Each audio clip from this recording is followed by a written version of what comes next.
Hi, my name is Brian Biggs with Storm Financial Group. Today we're going to talk about Social Security.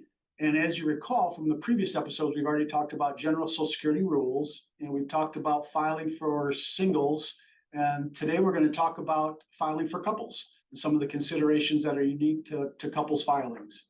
And we're not going to be able to cover everything in detail today. There's a lot of complexity to that and a lot of individual situations that can arise.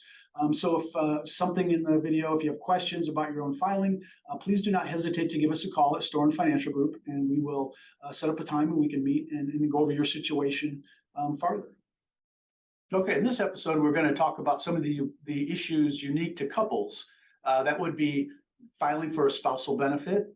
There's also survivor benefit considerations, and then a rule for Social Security called deemed filing that comes into play depending on if both spouses have work records and also qualify for a spousal benefit. And the place to start then is to go to myssa.gov and set up an account there, and then you can get your individual Social Security benefit estimates from Social Security themselves. We need to have that information to decide what strategies may or may not work for you based on what your income benefit calculations are going to be. If there's a big disparity between benefits between two spouses, that's where generally the best opportunities for strategizing come into play. The main benefit or strategy that we can employ is called the spousal benefit. Social Security allows a spouse to draw on their benefits on their own record, or you can actually draw your benefit calculation on your spouse's record. And if one spouse has a higher earnings record than another, it may be a benefit, or the strategy is to draw on the higher earnings record for the lower earning spouse. You do have to be married at least a year to qualify for that, and be married at the time you're drawing the benefits. And the higher earning spouse does need to turn on their benefits or have been drawing to turn on that spousal benefit. And the spousal benefit is 50% of the higher earner's benefit. So I know it's kind of a lot of benefit discussion there. So as an example, we're going to say Francis full-time was a higher earning spouse, and we have Patty part-time was a lower earning spouse, and they both have earnings on their own record, but Francis full-time earnings were more than twice as much as Patty part-time. So Patty has the possibility of drawing on Patty's own earnings record or half of Francis's earnings record, whichever is higher. So that's why you can see going to socialsecurity.gov and getting those numbers is important. So you really do need to know what earnings record you're going to get on your own earnings or versus what you can get on your spouse's earnings, the higher earnings record. So the basic strategy is we would like the lower earning spouse potentially to file as early as 62, while the higher earning spouse defers Social Security, allowing that benefit amount to grow. And then as the lower earning spouse is drawing benefits on their own records, that brings some income into the house. So it's helpful there. And then once Francis full-time, the higher earning spouse, does retire and start drawing benefits, that opens up his record or her record for Patty part-time to then draw the 50% spousal benefit. So then it'll flip up to that higher amount. So that would then both drive up Francis's earnings record and also then increase Patty's with that spousal benefit. Another factor, another benefit of doing that is it plays in with the survivor benefit.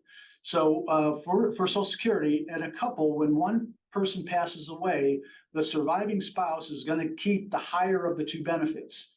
In our example, if Francis full-time, higher earning spouse passes away, Patty part-time is going to get that full amount that Francis full-time was getting as a benefit.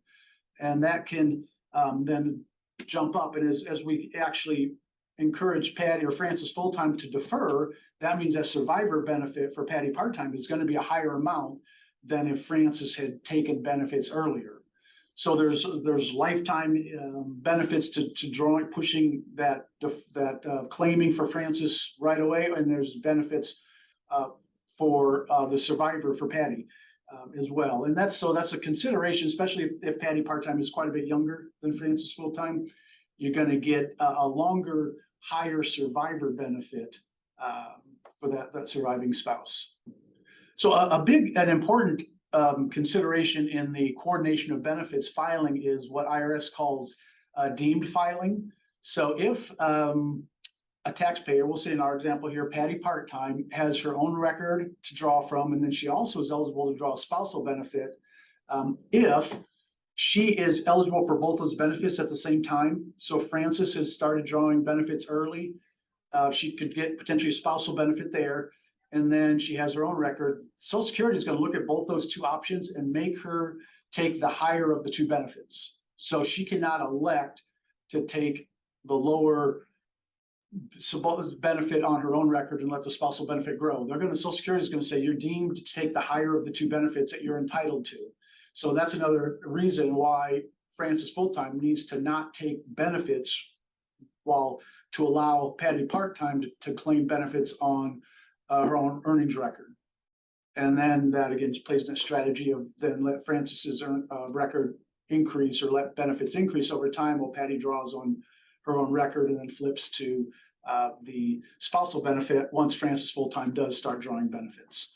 So Social Security does not allow you to pick and choose what benefits if you're eligible for two types of benefits at the same time. So far, the programs we've talked about, or the strategies we've talked about, have really encouraged the higher earning spouse for Frances full-time to wait and defer claiming benefits to drive up their benefit amount. There is a Social Security rules that do apply towards minor children that may indicate or may lean towards wanting to file earlier. If a retiree or someone of retirement age has a minor child under the age of 18, that child is eligible for some Social Security benefits once the parent starts drawing Social Security. So it may make sense to draw Social Security earlier before full retirement age, or sometime earlier in your 60s when you're eligible, to then allow that minor child to draw some benefits until they reach the age of 18. So that's a consideration for potentially starting earlier. And then Social Security does allow you, once you do hit full retirement age, you can then elect to stop benefits. So in that strategy, higher earning parent starts benefit early, maybe as early as 62, allowing minor child to draw benefits. So they're both getting benefits. And then once minor child ages out, hits 18, or parent hits full retirement age, parent can stop drawing benefits to allow them that continuation of those delayed credits called to let that earnings amount go back up again. So there's some complexity in the issues with the Social Security planning, not just for your spouse, but also for children in your household. As you can see, there are many nuances and factors to consider when deciding to file for Social Security benefits. If you do want some guidance and some help in that, please feel free to contact myself, Greg Storn or Alex Karachenko with Storn Financial Group, and we'd be happy to sit down and go over some of the numbers with you. And as always, thank you very much for watching.